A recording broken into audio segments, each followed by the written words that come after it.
Hi, welcome to the Gamesplainer. I'm Jeff the Gamesplainer, and today I'm gamesplaining Gizmos. Now, Gizmos feels like a relatively old game. It's not, but it feels like it should be. It feels like one of those titles that's been around for a while. It got released last year in 2018, I believe.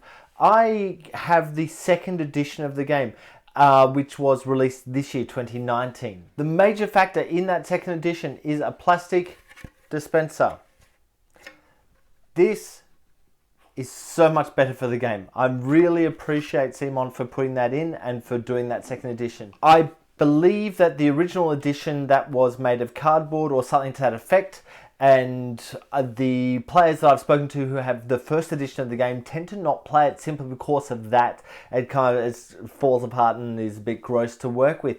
Having a hefty plastic base that just firms everything up, it feels really nice, it's comfortable, it works really well. And I find that a lot of the players who have first edition are now looking at my going, I wish I had that one, not this one. I think I'd play it more. In terms of the actual playing of the game, it's a relatively straightforward game. You pick up a marble or a ball. It's not actually a marble, they're plastic. So I believe that Simon have learnt from their previous expedition of a marble-ish type game with Potion Explosion, which is up here. That was getting delivered with a lot of broken marbles, and I think that a lot of people had to get replacement marbles.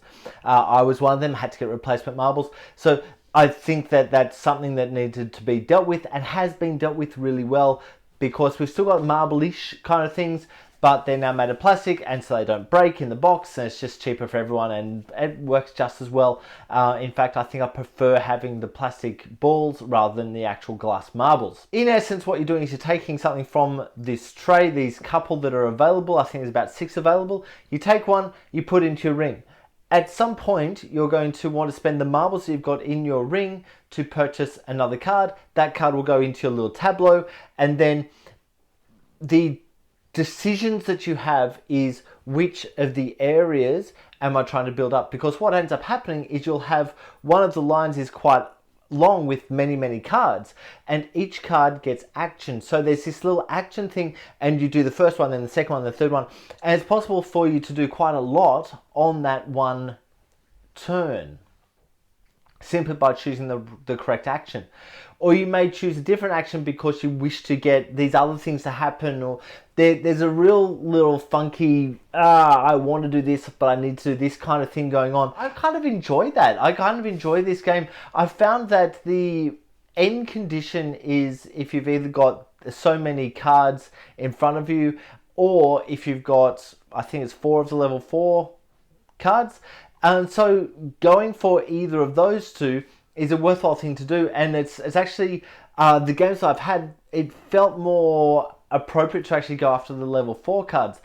But knowing that, I still kind of grabbed the bottom end cards, the cheaper stuff, because I wanted stuff to happen. And I think that's one of the beauties of this game, that just stuff happens, and you can build stuff to happen and kind of forget about what causes the end of the game, because the person who ends the game isn't necessarily going to be the winner, but more often than not, I think they probably are, because they'll probably have more cards, or at least they'll have more level 4 cards in front of them than everyone else. At the end, you're just adding up all the points on those cards. There's a crunchiness to this game where you're thinking through all of the stuff that you could possibly be doing, but you're limited by the number of different colored marbles that you could grab, and so that's going to change what you could do. If you're looking for another game that this feels kind of similar to, it actually feels really close to Splendid, because you're doing stuff to be able to purchase this level of cards, but as soon as you can purchase that next level up, you're going after them, and the game kind of is hinged on getting those top level cards or not getting the top level cards. So there's that little intricacy. I really like Splendor as well. I really like this game. I think this is a really wonderful game. It's taken me a while to get to it. I do apologize that it has taken me so long to get a video up for this one. It's just taken a real long time for me to get the second edition of this version of this game. I didn't want to get first edition, so I'm really glad that I did wait. But the video is now up, so please go ahead and watch my Gameplay and Gamesplanation. Get a feel for the game, get a feel for the rules and what's going on with it, or watch me have a bit of a playthrough and see if it's a game that you would like. If you have any comments or suggestions, please write them below. If you have any games that you would like to be gamesplayed, please shoot me an email at thegamesplainer@gmail.com. Follow me on Instagram and Twitter at the Gamesplainer to keep up to date with the games that I'm playing. Subscribe to my videos to keep up to date with the games that I'm gamesplaining. And until next time, enjoy gaming.